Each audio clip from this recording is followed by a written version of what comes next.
Good morning, everyone. We want to thank you once again for joining us for our weekend entitled Back to Wakanda. We've had a wonderful weekend, amen? And we're more than blessed to have a special presenter with us here today. Her name is Dr. Nemata Blyden. She is the Associate Professor of History and International Affairs at George Washington University. She is currently serving as the Director of the Women's Gender and Sexuality Studies program.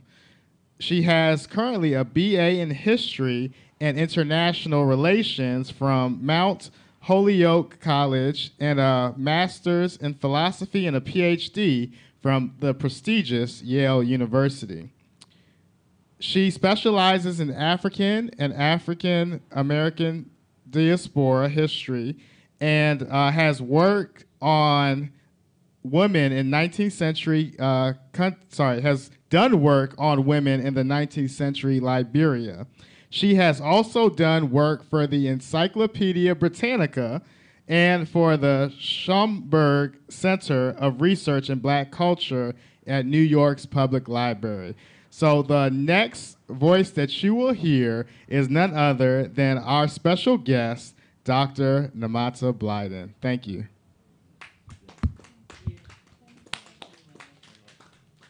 Good morning, everyone. Thanks for coming. I understand you all were here late yesterday, and I'm sorry. Can you hear me? Yes. That I couldn't join you. We had graduation this weekend. So I have some slides, which I won't go through all of them probably, but I will, I'll see them up there? Yes. Oh, okay. So when they come up, I'll allude to them. But I thought that I would start, actually, this is a piece from the introduction of a book of mine that's coming out in the fall entitled African Americans and Africa Links in History. So I've thought a lot about this.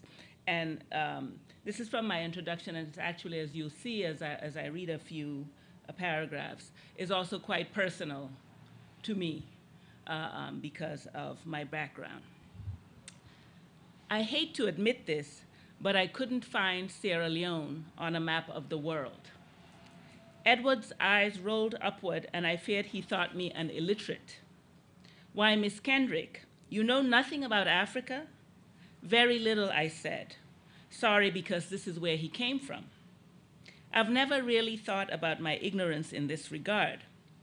He explained that Sierra Leone was a British colony and protectorate on the west coast of Africa, between Liberia to the south and to the south and southwest, and French Guinea to the north.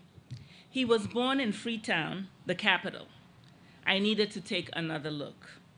Certainly you studied the continent in school. Yes, I did learn a few geographical aspects of Africa and slave history. I looked into his wide black eyes, aware that an American woman with my education ought to know more than I was admitting. I'm afraid any mental pictures of Africa and African peoples would still be sorely antiquated if I hadn't met you. He raised his eyebrows as he stared at me. Well, at least you are being honest. It's just that as a child, I was ashamed of having descended from slaves. This period of American history was taught in a derogatory light at school. I couldn't take any pride in it. Learning about George Washington Carver and other famous Negroes was easier. Needless to say, Africans were not the only people subjected to slavery.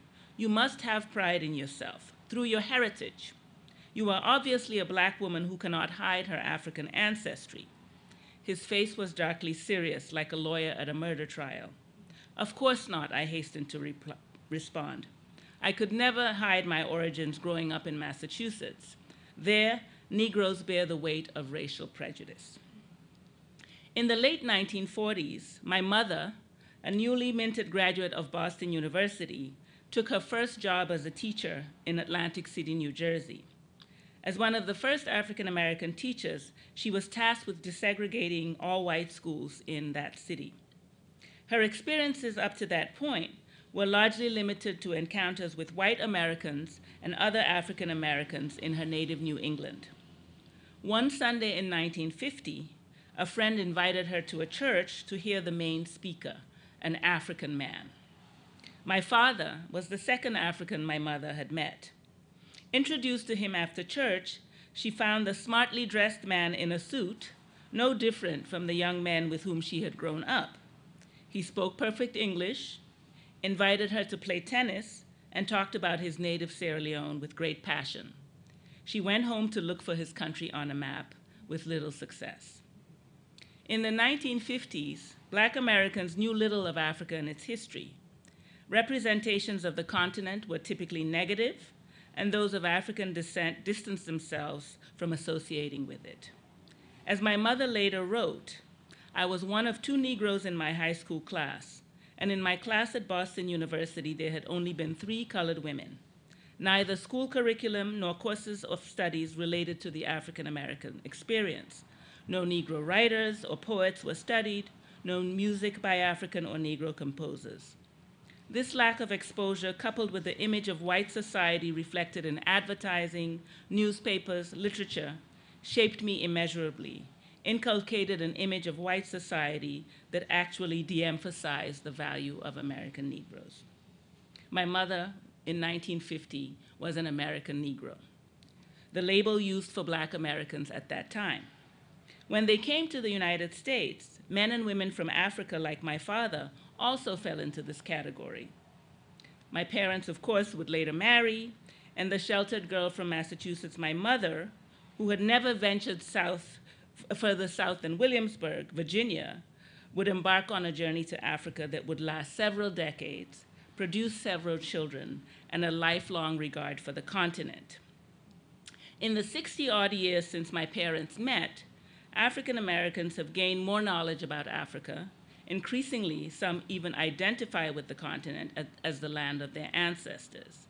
Many more over the centuries have engaged with Africa in myriad ways. And I wanted to start with that because here we are in 2018, having a conversation about misconceptions and miscommunications between African Americans, which in 1950, when my parents met, was an excusable issue to have, right, given that Negro Americans didn't know anything about Africa, were not taught. But apparently that's still today for our children. And so I was very happy when Wale invited me so I could talk a little bit about the relationships. And so my whole book actually is about the relationship that African Americans have had with the continent of Africa, the ways in which they have engaged with it, the images they've had of it, the representations of the continent that they've been exposed to.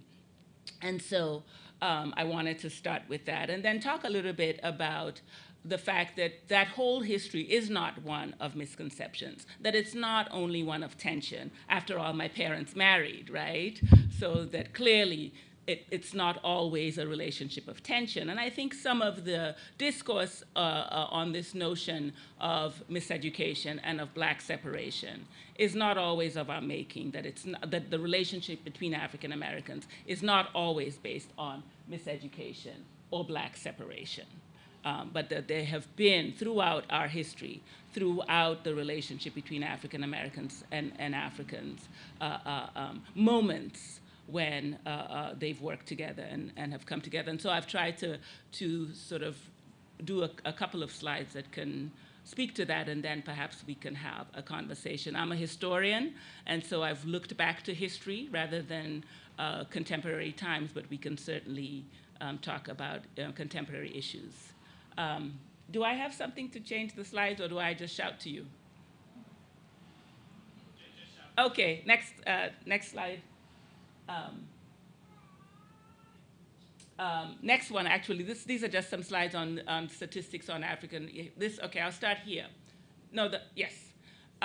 So I want to talk about the longer history of Africans in America, right? So nowadays we're hearing a lot about the new African immigrant populations, us, people who have come to the United States in the last 30, 20 years, new African immigrants who are settling, and these are the communities that people often talk about with respect to understanding their relationship to African Americans. But I want to talk a little bit about a longer history of Africans who lived in the United States, people like my father who came to study, others like him who came to study as students, as visitors, some of them with the desire to go back to serve as missionaries in their native lands, but some of them stayed. So I have some examples of Africans who lived in the United States as immigrants in the late 19th and early 20th century, and the ways in which they engaged with the African American community. The next slide, please. And the first one, if anybody is from Ghana here, has heard of James Aggrey, who was born in the Gold Coast, then the Gold Coast, what later became Ghana, came to the United States in 1898 to study as a student. He studied at a Black American college. Livingston College is a college for African Americans that was founded after the Civil War. When he graduated from Livingston, he stayed on as a teacher. I can keep on going. I know I can speak off my head, but he stayed on as a teacher. But he also worked among poor African American communities in North Carolina. He worked with rural farmers in Salisbury. He pastored 2 Black churches in North Carolina, right? And in the end, he also married an African American woman. His wife, Rose, was a Black American woman from Virginia, and they married sometime in the early 1900s and had, I think it was 4 or 5 children. He died in 1927. So this is a man who spent 30 years of his life in the United States. It was the 1920s. He was considered a Negro. He lived in a segregated space, so obviously the community which embraced him when he came to this country as an African, the community among which he lived was a Black American community, right? So this is an early story of a relationship between African Americans and Africa. And the next slide is, you can skip that one. The next one? The next slide is actually a picture of his son. Rudolph Aggrey, who died actually just 2 years ago, was James Aggrey's youngest son. So he dies in 1927. Rudolph actually was born just before he died. So he was an infant when his father died, and he was raised by his African-American mother along with his 3 siblings. Rudolph Aggrey later on became a US ambassador, and he was sent not only to postings in Europe, but also to postings in Africa. So here is an African-American man, right? Because to all intents and purposes, Rudolph Aggrey was an African-American who was one of the earliest African-Americans in the diplomatic corps, in the United States diplomatic corps, who was the son of James Aggrey from Ghana. Next slide, please. The other person I want to talk about is a man by the name of Orishatuke Faduma. I noticed you all had several people yesterday who went to Yale Seminary. This is one of the earliest Africans, and Blacks perhaps, who also studied at Yale. He was born in Sierra Leone. He was actually born, his birth name was William Davis. That's a separate story about the history of Sierra Leone itself. But he's changed his name to take on what he considered to be a more African name, which if some of you are old enough in this room, know that that's what many African Americans did in the 1960s, adopted African names to reclaim their African identity. So Orishatuke Faduma, born in Sierra Leone, came to the United States in 1890, again to study, to become a missionary with the hope that he would go back to Africa, right, to bring Christianity to Africa, right, because the assumption, right, was that Africa was backward and it needed missionaries. He did not return to Africa, however, but went and settled also in North Carolina, like James Aggrey did in Troy, North Carolina, as a missionary. So he did take on the mantle of a missionary, but missionaries to newly emancipated Black Americans. So he went to work as a missionary and a teacher and an educator to African Americans in North Carolina. And he did this for 30 years, also for more than 50 years, taught, preached, and also lived his whole life in the United States and died in 1946. So these are two examples of early, what we would call African immigrants, right? So this new African immigrant population that's coming now is not new, really. Africans have been coming and settling in the United States as immigrants. When they came in these periods during segregation, periods of heightened racism, obviously they were categorized just as black or Negro, right, or whatever the term for black Americans was at that time. And they largely settled in black American communities and became African Americans, right, got to be part of that community. The next slide, please. This is another fellow. I like to talk about him, also from Sierra Leone. Modupe David Much Paris, are often referred to in the documents as Prince Modupe, because he claimed that he was of royal heritage. We don't know if that was true, but he ended up in the movies. You know what movies were like in the 1930s and 1940s, so you can imagine what kind of roles he played in those movies, servants. If they were sort of African jungle films, he probably played some sort of savage African character.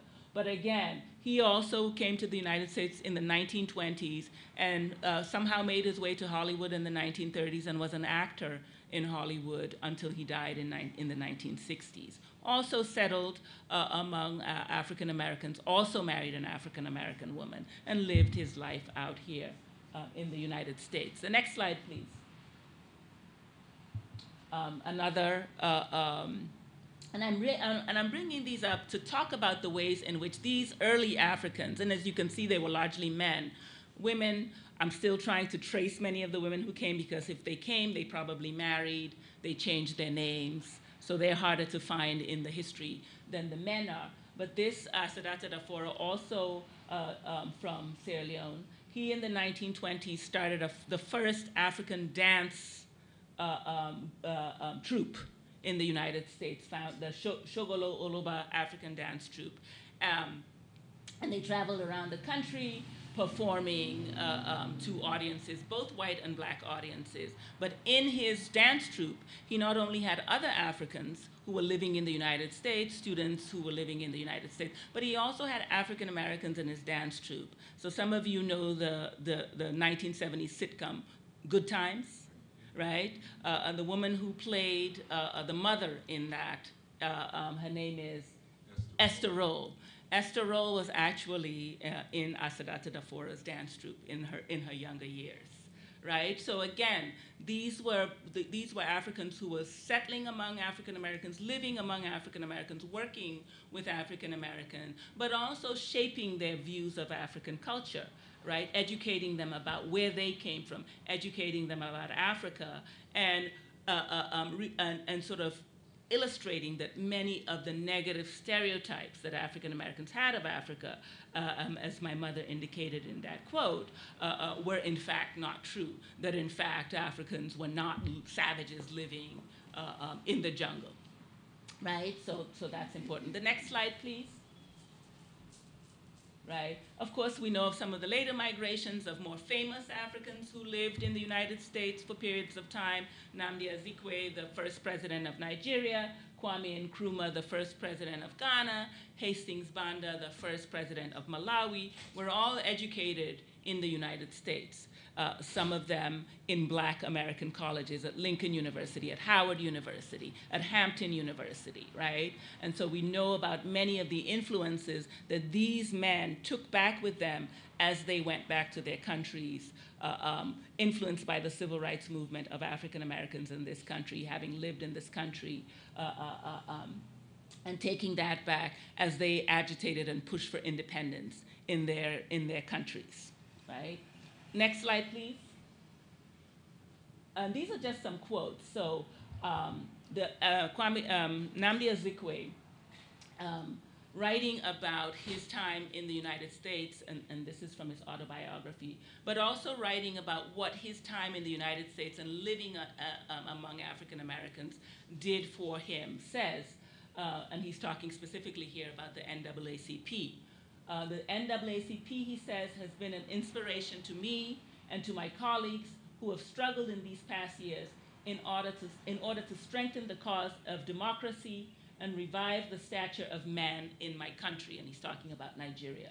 As a student in this country, in the United States, from 1925 to 1934, I had the opportunity of being fed with my American cousins what Claude McKay called the bread of bitterness. He's referring to the racism that he faced living in the United States.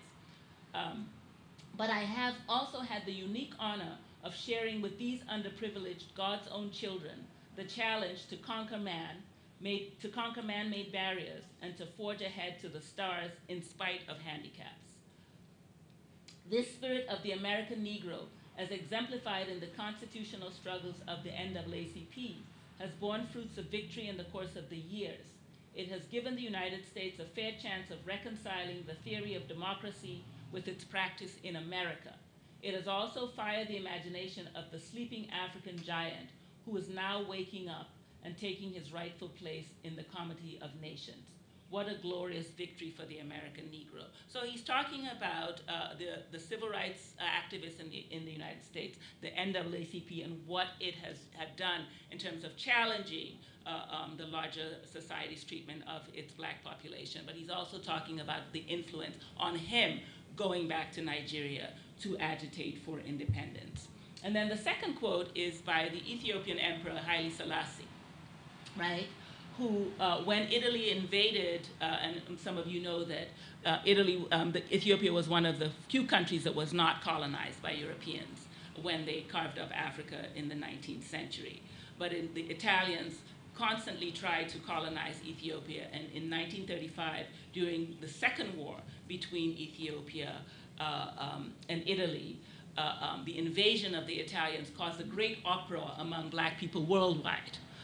Both in Africa and in the diaspora. And in the United States in particular, African Americans took great grievance at the invasion and the attempt by Italy to colonize Ethiopia, because they saw it as one of these lights, these beacons within the continent that was not dominated by the white man. So many African Americans rallied, they raised money for Ethiopia, but also some of them actually physically went and took up arms against the Italians. Two such individuals were Herbert Julian and John Robinson, who served as pilots for Haile Selassie in 1935. And later on, he acknowledged the contribution that African Americans had made by saying, "We can never forget the help Ethiopia received from Negro Americans during the crisis. It moved me to know that Americans of African descent did not abandon their embattled brothers, but stood by us," right? 1935. Next slide, please. Right, so this myth of conflict and tension and misunderstanding is belied by some of these stories that I've told you, right? So we've bought into this notion that the relationship between African Americans and Africans is always one of conflict and tension and misunderstanding. And you can see, going back to the 19th century, that that's not always true, that there have been these moments. Next slides, please. Next slides, and this is just some information on where we new black immigrants are settling now. Next slide. Next slide. So in the 19th century and the early 20th century, one of the interesting things that I found is also how the African American press is very interested in Africa, right? African Americans are interested in Africa. Of course, we had the Back to Africa movement in the 19th century. We had the Marcus Garvey movement urging African Americans to emigrate to Africa. So you had all of that. But even people who did not push for migration, right, pushed for understanding between African Americans and Africa. So in 1915, this is a newspaper article from 1915 where there was a bill passed by Congress that, and it's very apropos of our moment as well, where the United States Congress decided that it was going to limit the entry of black immigrants into the country, right? This is the early 20th century. And Booker T. Washington wrote a letter to the Washington Post appealing to Congress, and that's a quote from him, that I appeal to the American Congress, to the people of the United States in favor of fair play and justice in connection with the immigration bill now pending before the United States Senate, which by amendment excludes from coming into this country any person of African descent, right?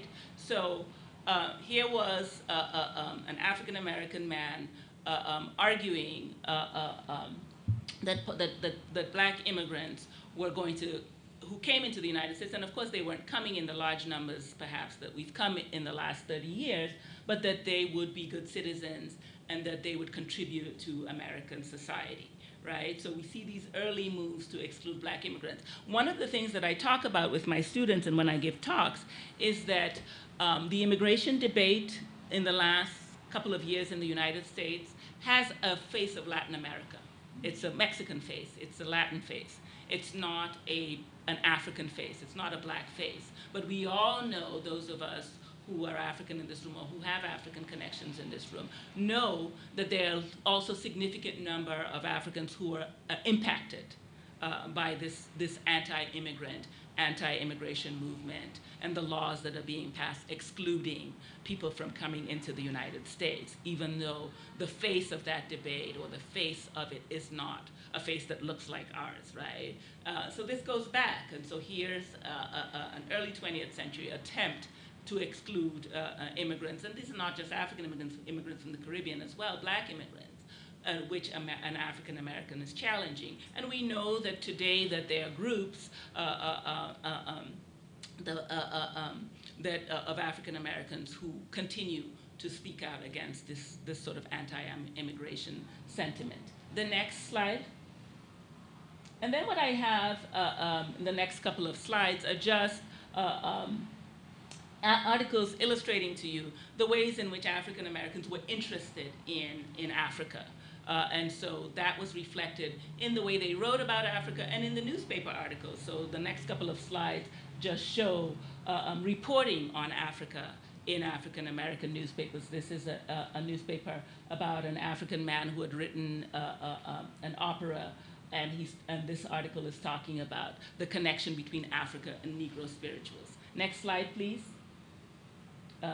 This is also another article that's talking about a Ghanaian visitor to the United States, where he's invited by African Americans to churches, and he's rectifying the images that African Americans have of Africa, the kind of representations that they've been exposed to. So he's saying, the headline of this is, Africa is not a country of cannibalism and savagery, education, industry, commerce of features of life, of daily life, right? That let me tell you about the Africa that I come from, that I know, that it's not this savage wasteland. Next slide, please.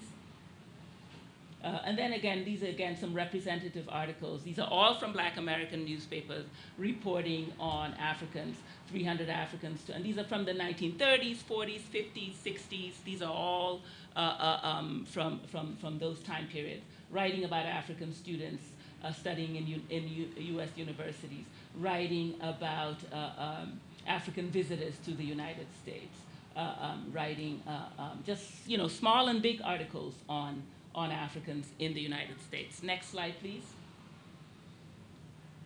Another article that you can't see that picture very clearly, and I hope some of you, when I ask if you know who Paul Robeson is, will say you do, because my students don't know who Paul Robeson is anymore. And Paul Robeson in the 1930s was perhaps the most famous Black American. He was a singer and actor, but most importantly, he was an activist. And his activism was not only for civil rights and equal rights for African Americans, but also for Africans as well. So he was very involved in communities of Africans, and that's actually the blurry picture there, a picture of him. He's somewhere there in the middle with African students living in the United States. And then just funny articles like Native African student likes American food. Next slide, please. Okay, I think that was it, right? So I'm hoping we can have this conversation, because what I wanted to focus on was not the tension, because I think a lot of what we have been sold, or what we're being told, is that the relationship between African Americans and Africans is always one of conflict and misunderstanding. And though that has been true, and that still there is that, that's not the sum total of the relationship between Africans and African Americans. Thank you. Yeah, sure. Yeah. So this is my question. Mm-hmm. What would you say? Yeah.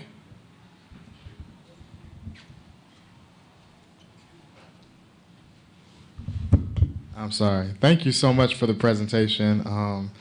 My question today would be, when there is that tension, and a lot of times I see from my personal experience, it's just lack of education from each other's cultures. How do you recommend we get that education and respect for each other if there is that tension? I mean, shared knowledge, and I think that question today is a testament, and I'm not trying to be offensive, but somewhat to our laziness, right? Because in 1950, my mother could have the excuse of saying there was nothing that she could find about Africa. We don't have that excuse anymore, and that's true too for Africans, right? That there's so much in the last 50 years, there's so much literature, there's so much information, both on Africa, but also on African American and their experiences and history, right? So I think conversation does help for those of us who are lazy, perhaps, just conversation and recognizing that the commonalities, which, there may not be a lot of commonalities, but that there are some. Right? And so I think conversation, education, right? Exposing people that you encounter, and and answering questions and answering them honestly. I know that when I first came to study, I had lived in Sierra Leone, lived here, but in Sierra Leone for my formative years. And I remember when I first came here when I was 18. To go to college, I would have questions like, "Oh, you're from Africa. Where are you from? Why do you speak English?" So those kinds of questions, and I used to be quite offended and would respond in a sarcastic way. "Oh yeah, yes, I went to school, but our school was in the jungle, and I sat on branches, and the teacher sat on a big log." But I realized, after a while, that in fact that was not the way to respond. That those questions were actually born of ignorance. Not the need to be offensive, but they were born out of pure ignorance, that people just, even in 1981, 1982, did not know. Because what are we exposed to about Africa even today? What are the representations of Africa that continue to be perpetuated, right? But those are the same, I was talking to a friend of mine yesterday, and we were talking about what did we see when we were growing up on our televisions in Sierra Leone that represented African Americans, right? 1970s representations of them as gangsters, right? 1970s representations of them, or even if you're younger, 1990 representations of them in the same way, right? So these are the representations that we often have of each other that are based on popular media, right? Popular culture. That's the understanding that we gain of each other, whether you're African or you're African American. And those are of course, are stereotypical representations, right? Mm-hmm. Thank you. Can you elucidate a little bit upon Liberia? Mm-hmm. Oh, sure. From my understanding, Mm-hmm. as far as African Americans Mm-hmm. going to the continent and so forth. I think Dr. W.E.B. Du Bois ended up in Liberia, where he Ghana. He actually ended up in Ghana. Yeah. Ghana, where he passed. But as far as Liberia Yeah. is concerned, that's not a lot of common knowledge to our people of that particular. Yeah. Yes. So the history of Liberia is an interesting one. So I said Ethiopia was one of the few countries that was not colonized by Europeans. Liberia was the other one, right? But we can argue about whether Liberia was a colony or not. So in 1816, an organization was founded called the American Colonization Society. And it was founded by a white pastor from New Jersey. And something Finley, I can't remember his first name now, but he made the argument that African Americans would never receive a fair shake in the United States. They would not be accepted as equal. And so he made the argument that African Americans should should emigrate, should leave the United States. And so the American Colonization Society was founded with the idea that African Americans who could not be accepted in the society should be sent outside of the country to preferably Africa. Now, it's important to say that he was referring to free African Americans, right? There are 4 million Africans enslaved at this time, but he's talking about free African Americans, right? So the American Colonization Society is an organization that we should examine for its complexities, because those who opposed it argued that it was trying to get rid of free blacks, right, who were, of course, the population that were agitating for the end of slavery, right? It did not say free all the blacks and send them away, but just a particular class of blacks. And that particular class happened to be the class that was most vocal about slavery. However, there were many blacks who recognized that they would not, in fact, be accepted as free, and took up the offer of the American Colonization Society. So Liberia was founded in 1820 by blacks who were sponsored by the American Colonization Society to settle in Africa in 1820. It became an independent country on its own in 1847. So that's the connection between African Americans and Liberia. Sierra Leone also has a population of African Americans who went back at the end of the 18th century. The black loyalists, some of you have heard of the blacks who fought on the side of the British in the American Revolution. Some of them were freed and also settled in Sierra Leone. So there are a few countries in West Africa that had African Americans who returned, quote unquote. But Liberia was actually set up as a nation by this society that was founded by whites, although it had black supporters. I guess a follow-up to that, to this, and thank you. Yeah. A follow-up to that particular question as it pertains to Liberia.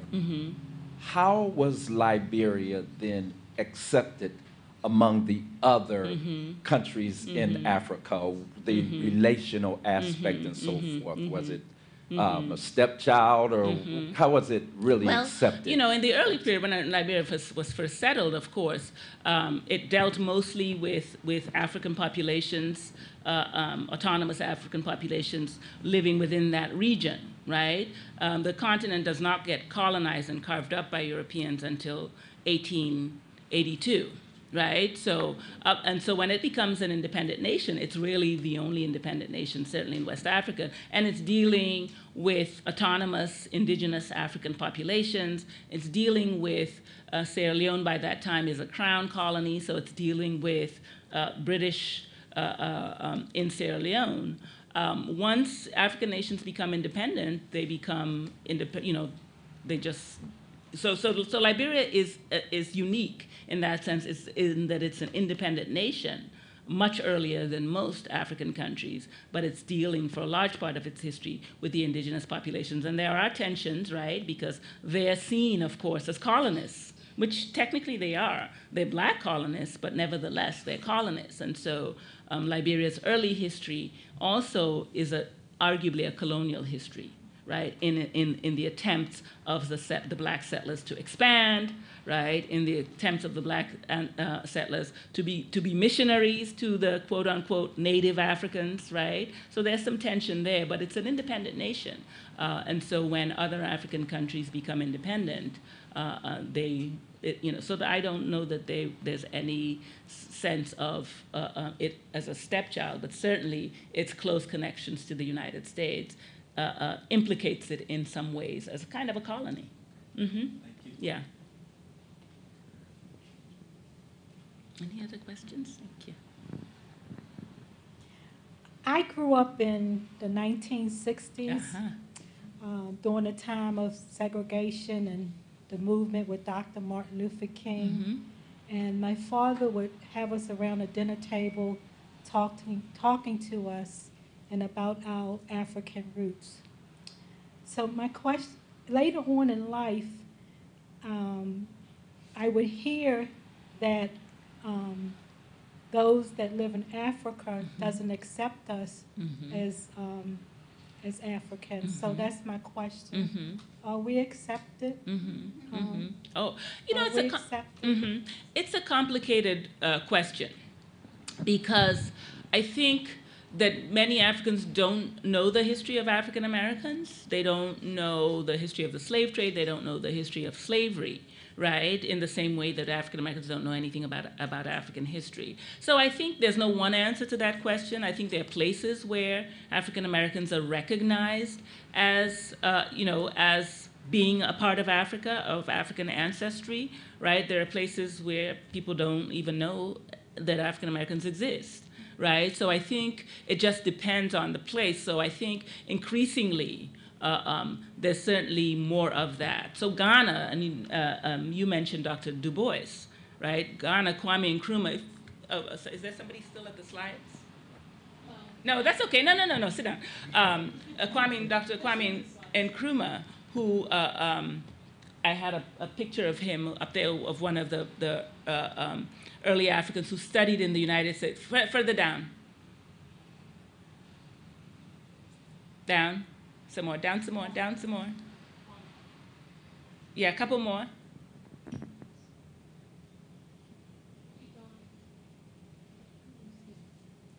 So Dr. Nkrumah, who studied in the right here, and that's Dr. Nkrumah at the top there, who studied in the United States and was very much influenced by people like Du Bois, by African Americans, by the civil rights movement in the United States. When he went back as an agitator for independence, and of course, many of you know, became the first prime minister of Ghana, actually extended an invitation to African Americans to come to live in Ghana, to become Ghanaian citizens.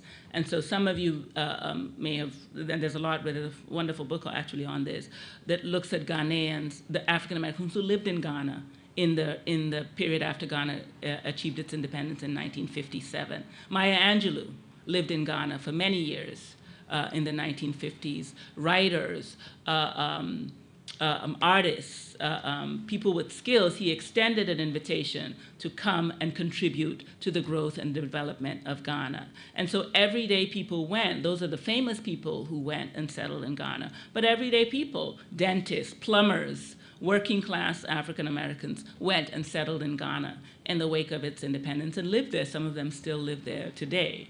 All right, so that's one example. There are other places where sort of did the same thing. So it depends. There's no sort of one answer to that question. His sensibilities were shaped by Pan-Africanism, Dr. Nkrumah.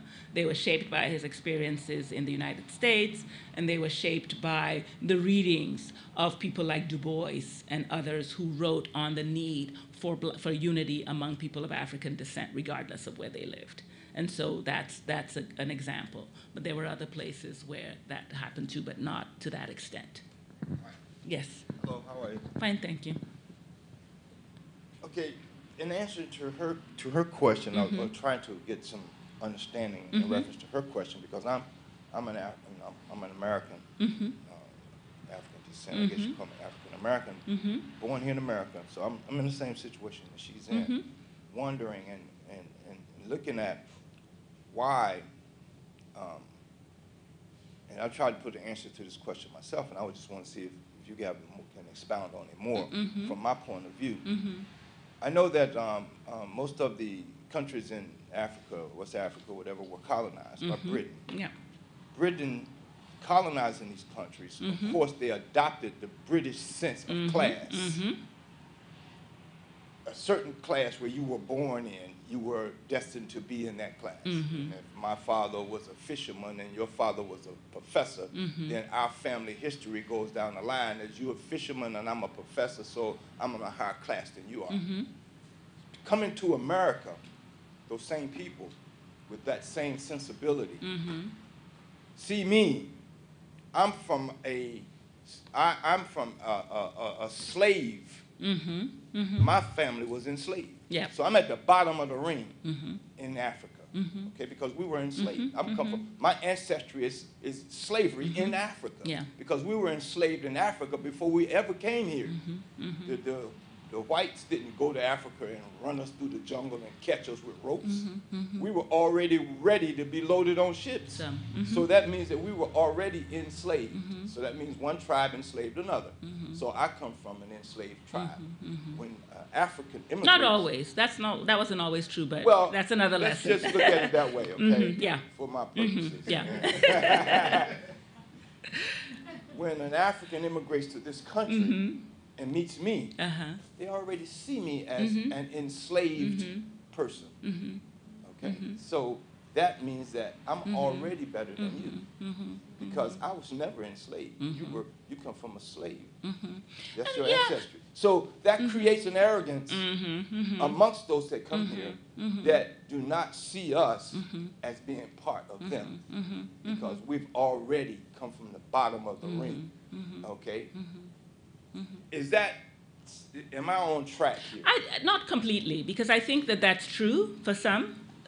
Some people do, right? And you know, I teach about slavery in Africa in my classes, and you know, there are places today, for Mali, take Mali for example. In Mali today, your last name can identify you, your origin. Whether your last name can tell somebody whether your ancestors were blacksmiths, right? So the name Keita, right, which is a line that that flows from the founder of the Mali Empire back in the 13th century. Sundiata Keita was the founder of the Mali Empire. The name Keita immediately identifies you from that royal line. Right, so your name can identify your origin, and two, your name can identify your slave origin, right? And so it might mean that somebody who's wealthy might have a name that identifies him as of slave origin that might impact how he's viewed. But I don't think that that's true everywhere, so I don't think that every African who comes to the United States sees African Americans and their slave roots as automatically beneath. But that may be true of some. So I think it's a lot more complex than that all Africans see that, because some of us do come with an education, despite the fact that we may not have been taught African American history, but we know something of the experiences of African Americans before we come, and so we know that in fact that's not true, right? I think a lot of what explains misunderstanding is just cultural differences. Just like I, who grew up in Sierra Leone, find Ghanaian customs sometimes somewhat strange. Or Nigeria, I know they're mostly Nigerians in this, some Nigerian customs quite strange, as a Sierra Leonean, right? So we're people with cultural differences, right? And so what I say to my students is when you get into a situation, particularly one like this, right, which one of the things I write about when I talk about James Aggrey is James Aggrey came here in the 19th century, and he had an understanding of race. He knew what race meant because he came from a colonial society where race operated. It operated in a different way because British colonizers, right, the way in which colonialism was set up, racial hierarchies and race operated slightly different from the way it operated in the United States. He understood race, but he had to figure out how race worked in the United States, right, for people who looked like him, right? And that's the same thing, I think, even today when African immigrants first come to this country. I think a lot of them understand race, but they don't understand how it operates in the United States, and we have to learn how it operates in the United States, right? And so those cultural differences and the learning that takes place is where these conversations need to happen, but it's also where the misunderstandings can happen as well. So I don't think that it's true that every person who comes because of, yeah. Okay. But you're right. Expounding on your commentary about race in America. Yeah. About race in America and a race, I find racism amongst my own people. Yeah, true. Okay? And that's even sometimes harder. But it's not. That's not racism. Well, that's not racism. That's prejudice. Prejudice. That's bias. That's bias. Okay, discrimination. let's but it's that. not racism. Okay, amongst my own people. Yeah. In my own African Americans amongst themselves. Yeah. And I come from her. I mean, we're the same age group, same history as far as race in this country, as far as the evolution of race. I come from South. Yeah. I'm from Florida. Okay, now when I was a kid, her size, a drive-through to me was the only way I knew to get some carry-out food if my mama didn't cook. But it wasn't the drive-through that you think of now. No. It was the hole in the wall that only black people could come to. Because in you the couldn't back go of the into the restaurant, absolutely. So the drive-through has been in existence for a long time. Yep. Okay, liquor stores, restaurants, and so forth. They all had a drive-through, but it was They were only, probably created for that very reason. exactly. It was only for us. Okay. Now, in that sense, I'm a dark-skinned black. In Florida, where I grew up in school, Yeah. if you were a light-skinned black like her, you were considered, and you considered yourself on a higher plane, you were a higher category. I'm better than you because I'm one of the light-skinned ones, okay? And that prejudice is predominant. That prejudice and hatred is even more predominant than the black and white hatred that we face against the against whites. We had to deal with that within our own groups. Okay? And it's the same thing that we're talking about now, lack of understanding, misunderstanding, or ways in which we have been programmed, right? Or the ways in which, because of how people are represented, people begin to think of themselves as better than others, right? That's a human impulse, right? Another thing that divided us was the North and the South. I'm a Southern black. A Northern black, because I speak a little slower and with a different accent, considers me to be a little less intelligent because the Northern blacks were educated. We were still working in fields down south. Taking, for instance, Washington, D.C., most of the slaves in Washington, D.C., really, if you think about it from a perspective of slavery, they weren't seen as slaves. If a person came to Washington, D.C. during that era, they would see Washington full of black people because they're the ones that ran the stores, ran the errands, drove the buggies, did all the work downtown. So you would see the downtown area of Washington, D.C. full of blacks. So you wouldn't think that they were slaves. They were. But they were. They were. In comparison to the slaves in Mississippi and Alabama and Georgia, that's where you were getting whipped and beat and killed. That was the slavery that most people can relate to. So a black from Washington, D.C. would automatically think of himself as being better than me because I was never really a slave. So what you're talking about are cultural differences, class differences, right? And that's you're going on today. That's what you're talking about. Still going on today. That's causing a division, even within our own group. Yeah. Okay. And that's what I mean. That's why that's the whole part of the conversation. A foreigner coming here would have no history of that. Right. Okay, wondering why I'm being treated differently. Right. And it may be only because you're darker skinned than the other black person in the room. Right. And they wouldn't understand that, whereas I do. Yeah. Yeah. So I mean, that's a human thing that we need to work on as just human beings, as people. But these are cultural differences, class differences. They exist. They exist in every society. We hopefully, in having these kinds of conversations, figure out how they operate in ours so we can fix them if that's our desire. Well, we're hoping that because we all have the God seed in us, that'll bring us together. Yeah. And color and class will be obliterated because we are all children of God. Right. That's what we're hoping. Well, that's the hope. Yes, my answer is to my sister here who said, whether they were accepted, in Africa. Yeah. I came here in my mid-20s. And before I came here, most Black Americans that came over to us, especially the ones I work with in my hospital, I mean, we always embrace them.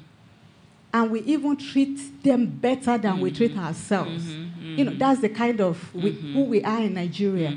It's like we treat outsiders. We embrace them and we accepted them. We even respected them than we respect each other.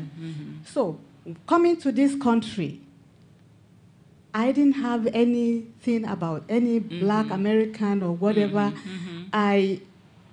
If at all, it was when I got here that I saw the way I was treated.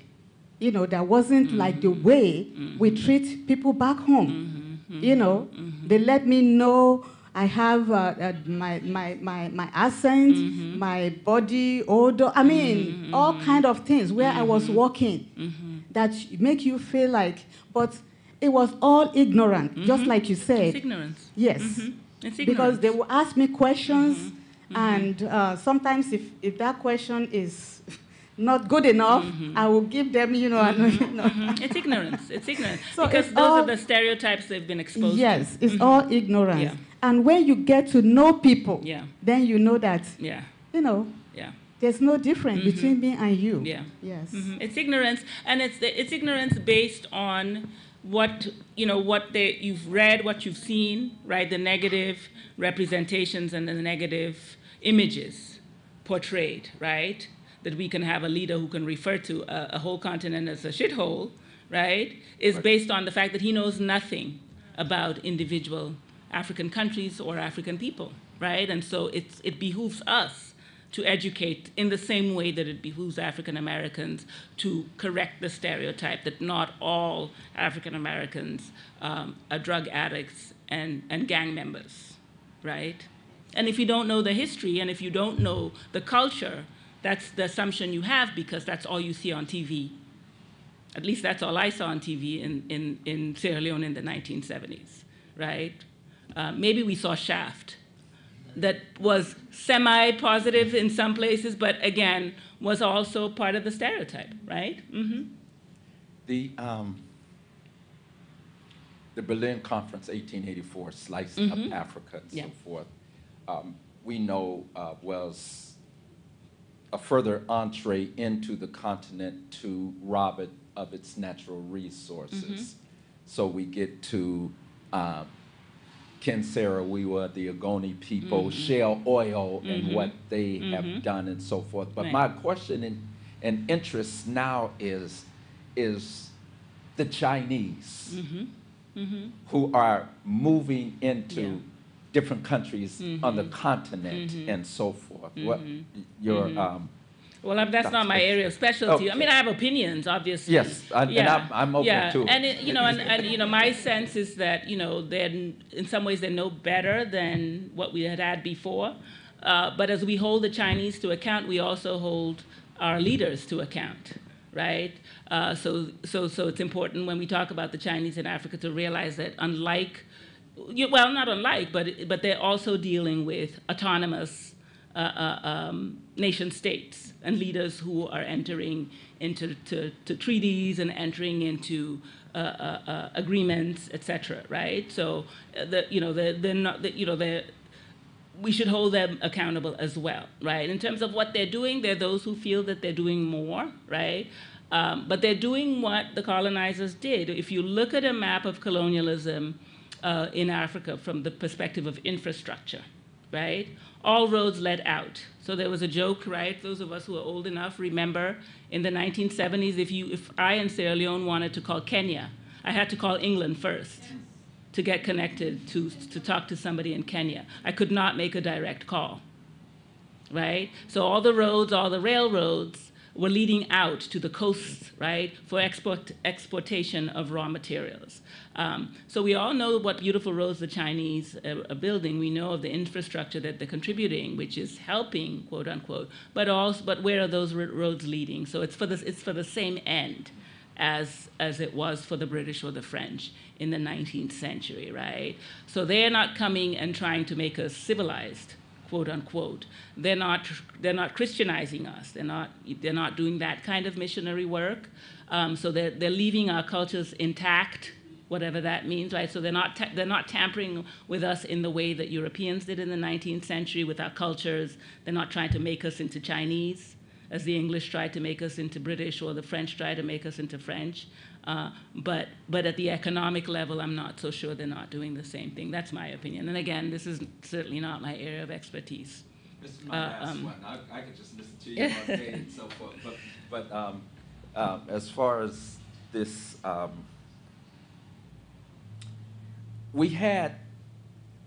Randall Robinson in Trans-Africa. We did. On the point. We had Martin Delaney. We had Yes, W.B. Du Bois. yeah, we had quite a had few, yes. Henry McNeil Turner Yes. before him. Yes. You guys are having like great conversation, and I'd like to participate. Oh, Okay. No, it's fine. So some of the stuff, if you guys could just share like the background. Oh. I'd be able to learn. See, there you go. That's not an excuse. You should Okay. know all these names that I'm calling, but go ahead. Randall Robinson had Trans-Africa. That was, he's an African-American who was at the forefront, their group that lobbied and legislated for Caribbean and African countries, autonomy, economic, the whole holistic aspect of it.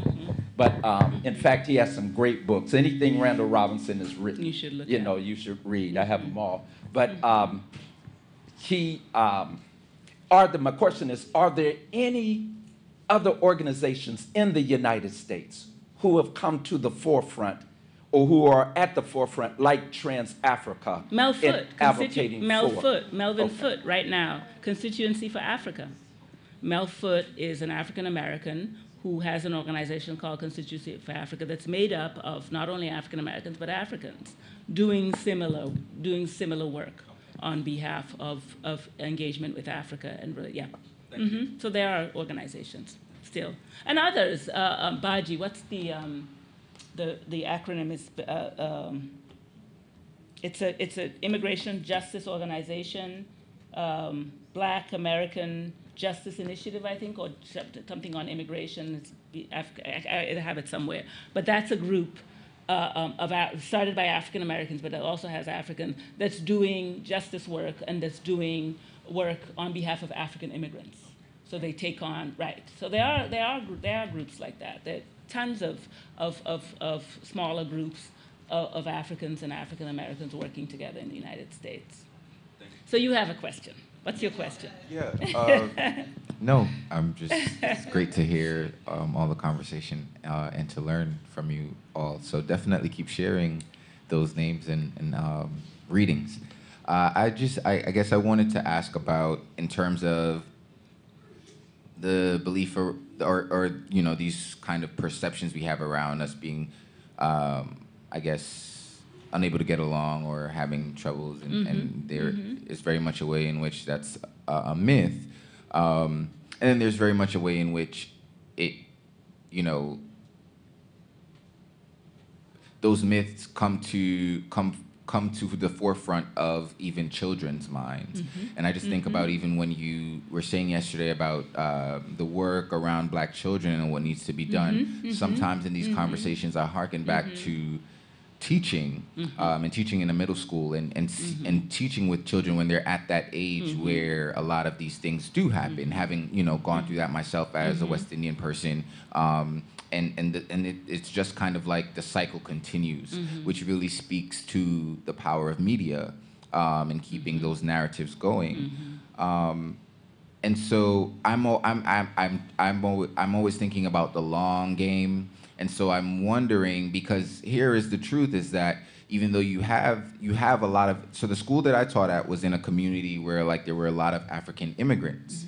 And so you had a lot of African immigrants, you had a lot of Dominican immigrants, you had a lot of, and then also African Americans, which is just very interesting, right? Because you have lots of Black folks and African folks from different parts of the world. You hear the kids and their perceptions and the way they interact with each other, West Indian students as well. So you have them all there, but the school system itself is just so terrible. So it's even though they're having these kinds of conversations and you see this kind of dynamic, playing itself out again in the lives of these kids, because they believe these things and they are at the age where this is how they're processing, and so they will carry it until they learn to undo it.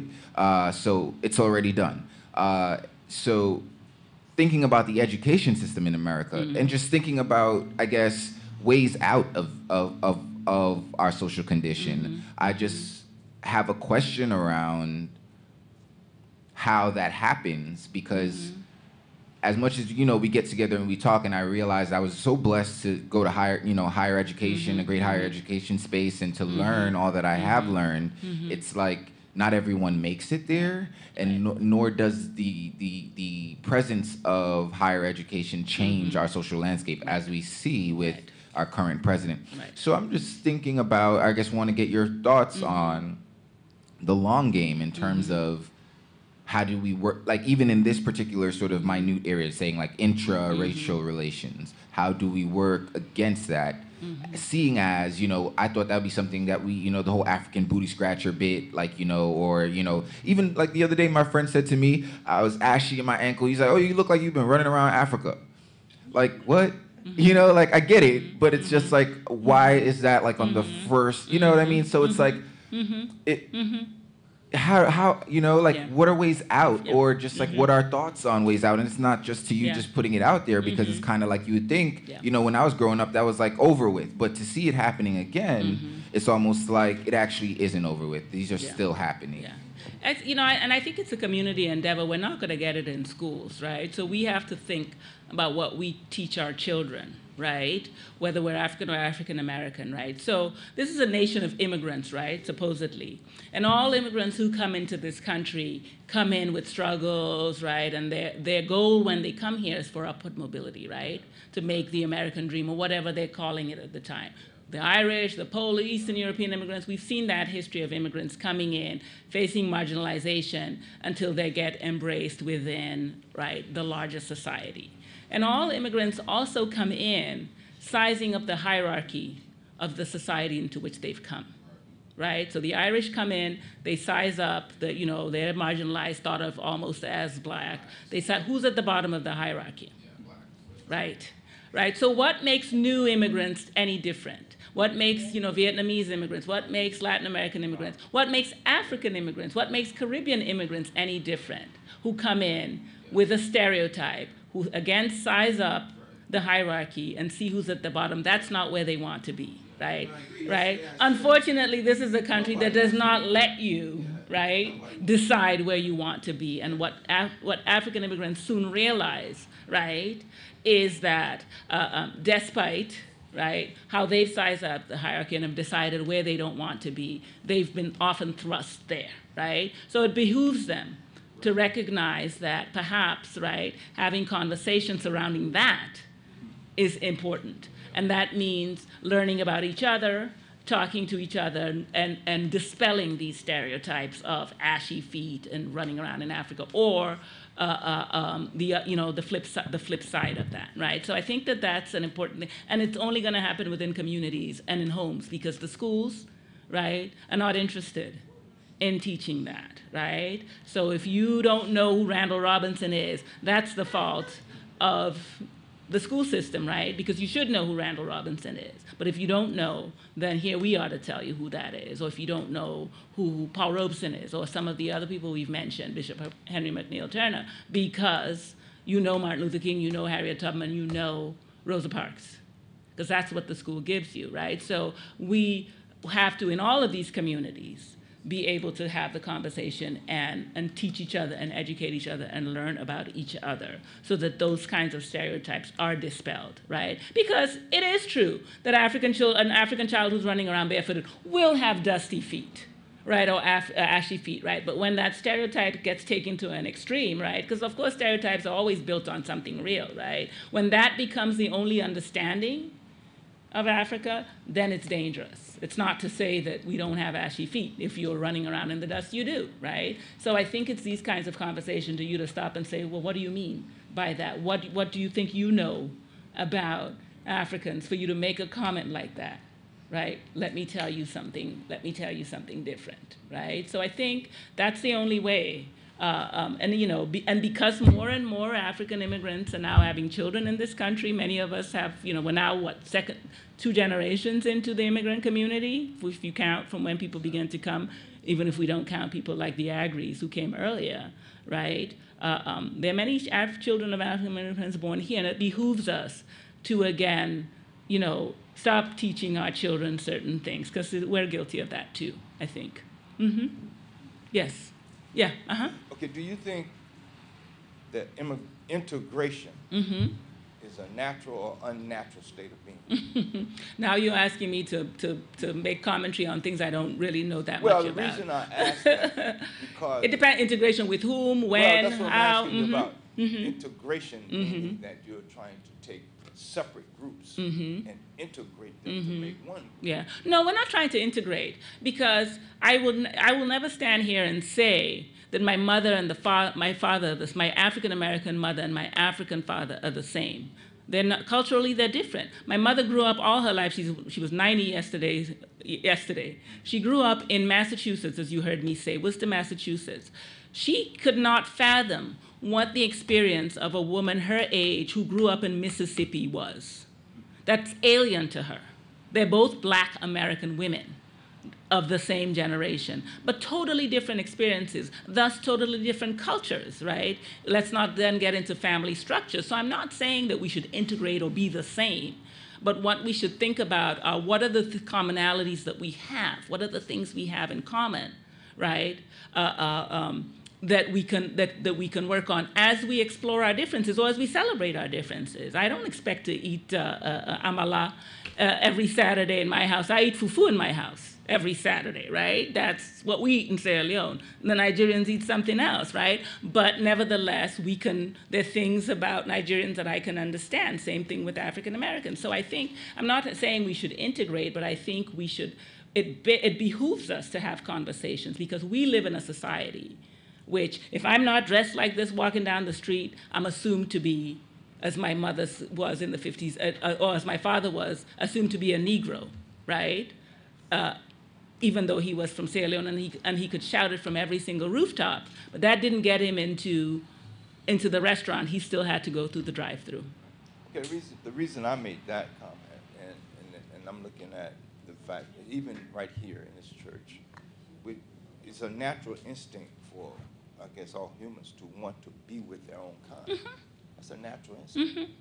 And in this country, to go against that natural instinct for equality, I think that's why we should make an effort. Integration is for equality, so that you would have equal services, equal justice for all groups. Right. So therefore, we have to put all groups under that one umbrella in order to get that. But that's fighting against the natural inclination of the individual to want to group with their own kind.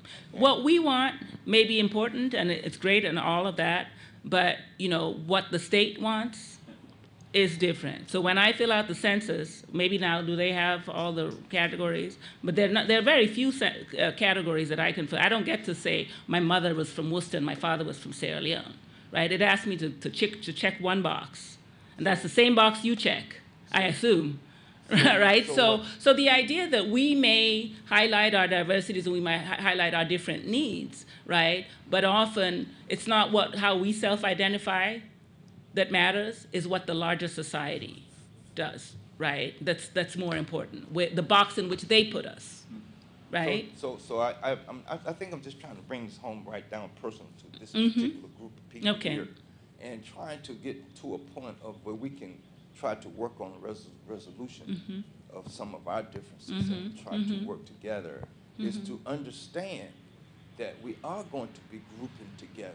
We are going to group amongst the Caribbeans. We are going to group amongst the Americans. We are going to group amongst the Nigerians. And even when we come into church to sit down, we'll look around and we're going to go to the group that we're comfortable That's with. a natural impulse. Okay, and that's a natural impulse.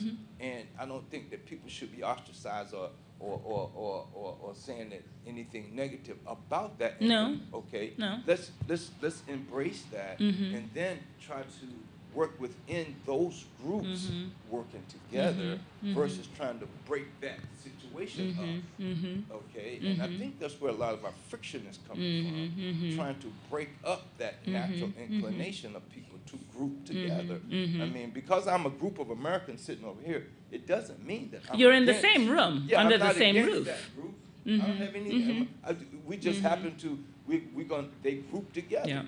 Kinds group together, and I think we start recognizing these things in this particular group, so that we can get beyond that. Okay, it doesn't matter. What the question you ask is what the church as a whole needs, right? It doesn't matter where you sit in the church if you're still sitting under the same roof as the other groups, right? So the central question is what the church as the larger church made up of these different groups, needs or wants, right? And I think that's why And that's we're any here. organization. I think that's why we're here. Mhm. That's why we're having these speakers for the weekend, because we have a group of nations under this one roof. Right. And that separation of those groups, we got to understand that because we are separated, that doesn't mean we're against Right. each other. Right.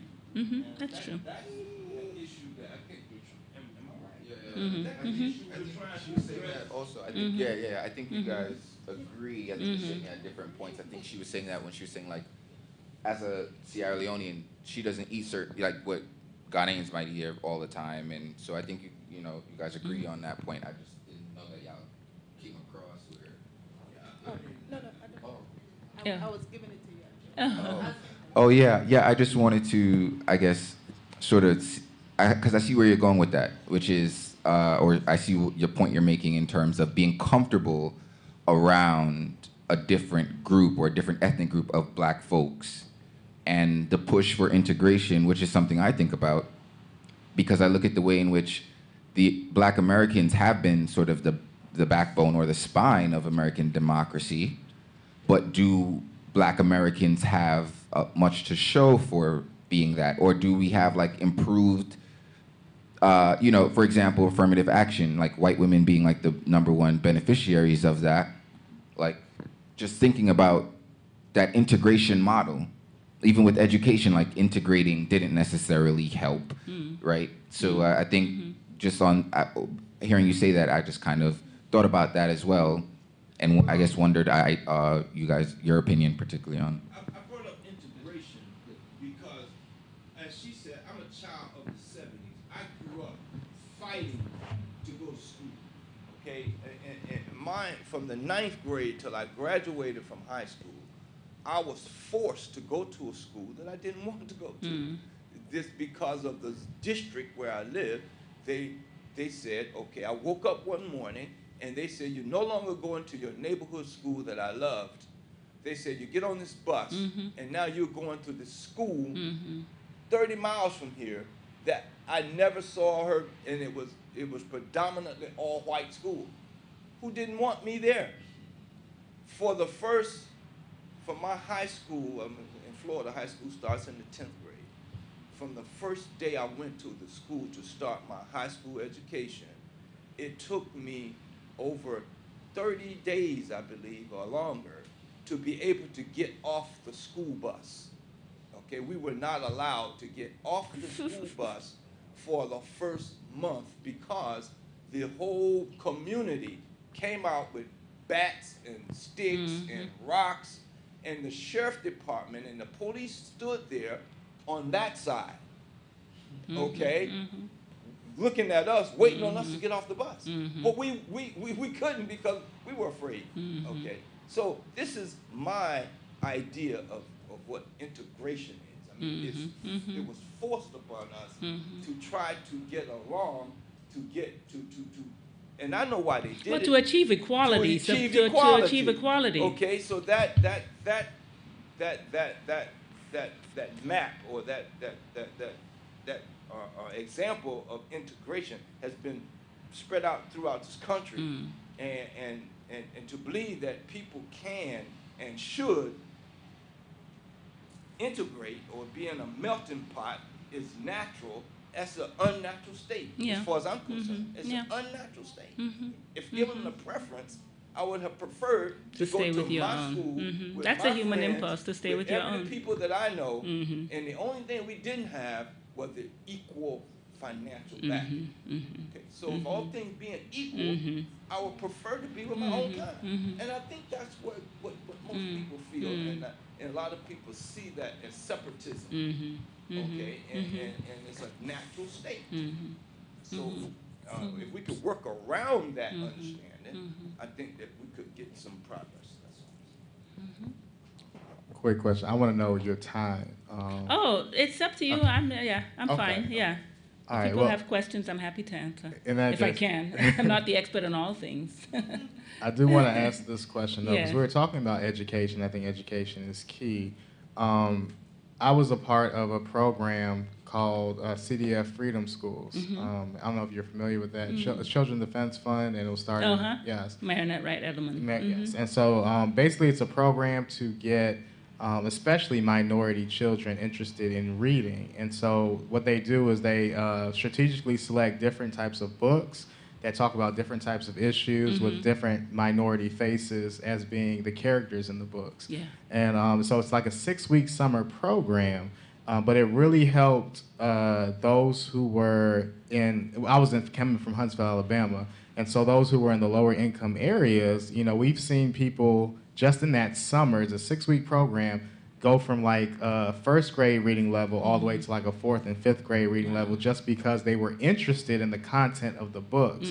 And so what I see is that, you know, having that ethnic familiarity in the books made a difference in the education. And so therefore my question would be, what do you think about creating charter schools, you know, just for us, you know, so that our kids aren't being held back by the public, because not everybody can afford private school. Not everybody has access to private school or transportation. So, you know, because charter schools are, you know, there's a lot of controversy between those. And I don't really know that much about how they work, so. But at least starting some sort of schooling where it's not we're leaving our kids to be educated and fall behind because this is not something that they can identify with or something that they resonate with.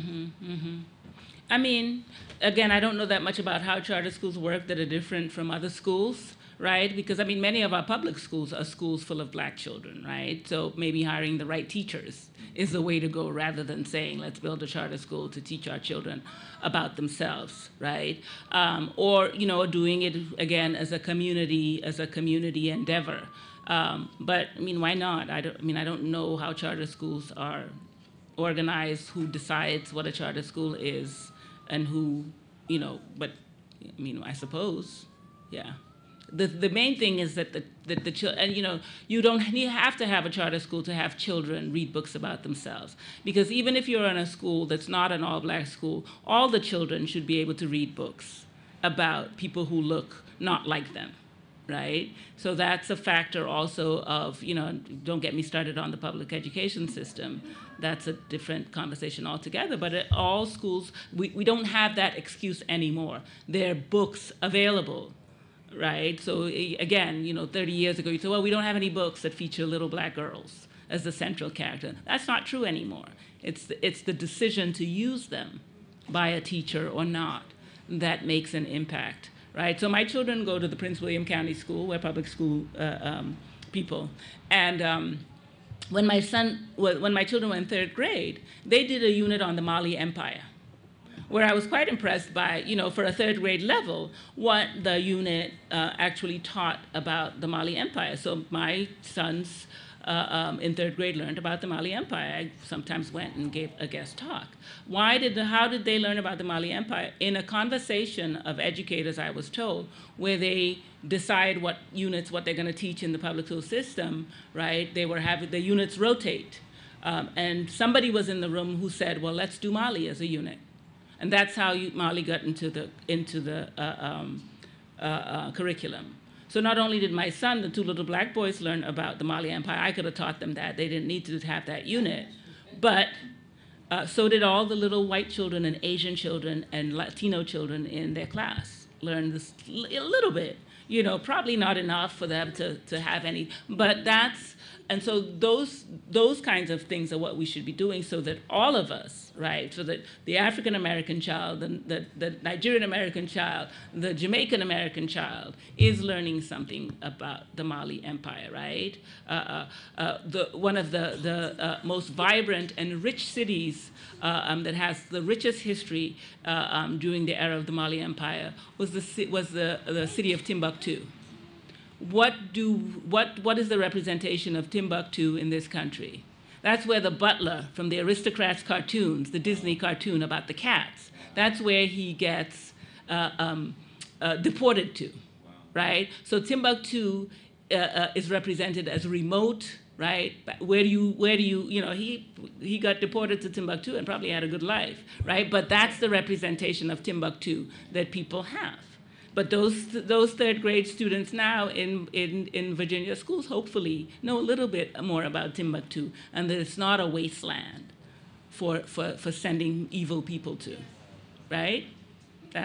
So that's I'm not opposed to that, but it's important, it's important not only for our children to learn about their history, but for other children as well. Just to follow up, because I just want to express the reality of it. It is. Until I moved to Alabama, the only thing I was taught in these schools was what you were saying. Harriet Tubman was Martin Luther King, and so we didn't have a holistic education. Right. But when I moved to Alabama, I was forced to learn about the Scottsboro protests, to learn about Bloody Sunday, to learn about all these different the lynchings, the things that you don't see up here. And so that's why now that I'm better educated, that I now have more sensitivities. Is because the education was there, but the education up here is like, okay, 1 month we comb through the same people every year. So Journey of Truth, the same people, and so therefore you really don't understand the magnitude of what African Americans had to go through during that period. And so I think what you're speaking to is the American education system, which I can't solve that problem. That's And we all know that it's broken. Yes. One of the things real quickly that I found that we can do immediate as churches, black churches, different fellowships, organizations, is we can have freedom schools during the summer. Touching base with Dr. Edelman, the Children's Defense Fund and so forth. We can set up freedom schools in our own churches and locations during the summer also. I have friends who have done that and are continuing to do that. The second thing is we have vacation Bible schools. That's right. A week long. That's right. Yeah, that's right. A freedom vacation Bible school. That's what we need. Why not? and then also every church in this country has a vacation Bible school. Think about a week of. So we control the curriculum then, instead of having to get somebody else's curriculum, from outside of us. In our nonprofit, one of the things that we have always done is a book club for children and summer reading. That is required, that they have to read so many books and so forth. We can take responsibility for those who are in the sphere of our influence, or we used to do like a 6-block radius of children in that area where we had the book club, a summer reading program. These were required books that you must read, the autobiography of Malcolm X, and we just went on from there. Also, the final thing is finding mentors. In the area of vocation the young person wants to aspire to. We got a lot of mileage in that. Instead of just getting a brother or sister to kick it with one of them after they didn't pass the background check, No, somebody who has that expertise. My daughter at 6 years old wanted to be a neonatologist. We found a neonatologist mentor for her. At 13, she changed to a veterinarian. We found a veterinarian for basically, but in our mentoring program, finding people in that profession, vocation, and we ask them if they can to stick with them until they have finished matriculating through college or whatever. So when they're in college, they can write letters of reference. If they're in the American Psychological Association, they know where funds are and scholarships and things like that. But in that profession and vocation, we found that there's agreement, there is something that helps the young person stick better than actually in a general mentoring program and so forth. These things can be done immediately, for lack of a better term, we've also done over the summer a minority writers program for children and youth. Who want to write. They write their raps, they're doing their poems, they're doing their plays, they're doing their books and so forth, has really assisted them in helping them to read better so that they can write better also. All of these things really cost no money, but just some time and some lights and heat on, basically, to assist them.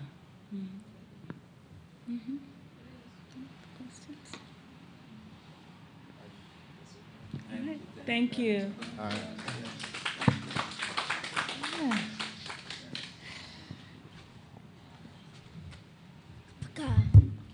So we just want to thank you once again, Dr. Blyden, for just blessing us really today with that knowledge, that wealth of knowledge and information, and helping us to continue with our, or actually to conclude our weekend on Back to Wakanda. So, I'm sorry I missed the whole weekend. no problem. But we just want to invite everyone here before we close for prayer and bless the food. That there is going to be brunch downstairs, so feel free to come eat, and hopefully you can stick around just for a little bit. Okay, and if you have any questions, we can continue to dialogue. Okay, wonderful. So let us pray. Dear Heavenly Father, Lord, we thank you so much for this day. We thank you for this weekend that you've given us to really understand and understand some truths and debunk some myths, Lord, about each other as it concerns the Black community. Father, we just ask that you help us not to only get this information, but Father, that you encourage us and motivate us to learn more about each other so we can grow closer, Lord, and continue to do the work that you've set us here to do, Lord. We thank you and we love you. We ask that you also please bless the food, bless the hands that prepared it, Lord. Help us nourish our minds and our bodies, and please provide for those who don't have any. In Jesus' name we pray. Amen. You guys can go downstairs and get some food. Thank you. Thank you all for coming. I know you all are Saturday people.